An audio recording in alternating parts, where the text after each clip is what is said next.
Alors, une partie des troupes russes déployées aux frontières de l'Ukraine ont commencé à se retirer. Est-ce que cette crise, cette menace de Poutine était, dans le fond, et finalement une sorte de grand bluff ? Une crise un peu fabriquée, on va dire. Oui, fabriquée, mais par les États-Unis. Soyons très clairs, la Russie n'a jamais dit qu'elle allait envahir l'Ukraine. Tous les jours, masser des troupes entières sur son pays. Voilà, je veux dire, oui, c'est des manœuvres.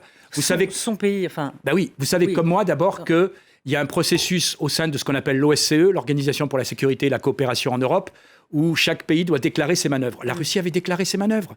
Les manœuvres en Bélarussie, on savait très bien qu'elles allaient finir. Elles finissent à la date prévue. Enfin, mettre 100 000 soldats quand même aux frontières, ne me dites pas que c'était pour faire mieux. Oui, mais est-ce que par exemple, l'OTAN envoie des troupes aux frontières polonaises ou quand la France s'apprête à envoyer, semble-t-il, 1 millier d'hommes en Roumanie, c'est pas aussi une gesticulation, etc. Oui. Non, mais il n'y avait pas une volonté, à minima, d'intimidation de la part de la Russie ? Il y avait une volonté de poser un problème. Évident. Non, mais de la part de la Russie ? Oui, bien sûr. Il y avait une volonté, soyons clairs, de poser un problème de la part de la Russie qui dit tout simplement... Faites attention un peu à ce que vous faites. Faites attention à ce que vous faites. Et deuxièmement, je vais vous reprendre un parallèle historique dont vous vous souvenez. En 1962, qu'est-ce qui se passe ? Les Soviétiques mettent des fusées à Cuba. Les États-Unis, à juste titre, disent « vous nous menacez, retirez-les ». On est au bord de la guerre nucléaire, les Soviétiques les retirent. C'est un peu le même problème aujourd'hui pour les Russes. C'est-à-dire qu'ils voient l'OTAN avancer depuis des années et avec des fusées qui se rapprochent de leurs frontières.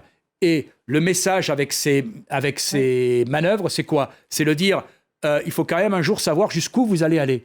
Est-ce que Poutine un jour a menacé d'une guerre ? Non. Je vous rappelle que c'est tous les jours les Américains qui nous annoncent que la guerre est pour demain. Je vous rappelle entre autres que le résultat de tout ça, c'est quoi ? Pourtant, la France et l'Allemagne met son veto sur l'entrée de l'Ukraine dans l'OTAN. Bon, alors donc puisqu'il faut l'unanimité, donc le risque n'existait pas vraiment. À mon avis, le risque n'existait pas vraiment parce que la France et l'Allemagne n'ont jamais été très clairs.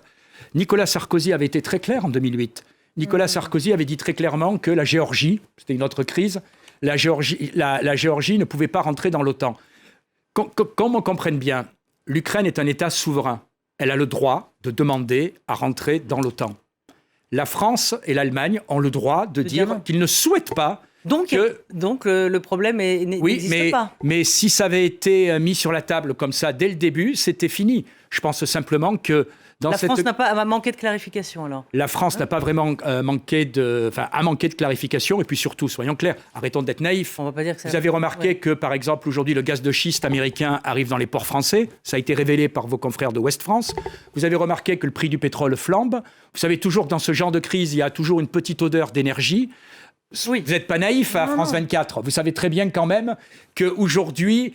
d'abord, tous les renseignements, je vous rappelle, qui sont donnés sur cette crise, les troupes qui avancent, etc., c'est toujours par les Américains. Oui, c'est bien la première fois que les renseignements américains disent les choses tout haut et tout fort. Généralement, les renseignements, ça reste... vous avez, Madame Fèvre, vous avez des souvenirs, en 2003, si ma mémoire est bonne, il disait la même chose, tout haut et tout fort pour l'Irak. On laisse fuiter ce qui intéresse de oui, non mais je dis qu'aujourd'hui, vous avez deux grands gagnants, un perdant dans cette crise, qui semble-t-il va vers une désescalade.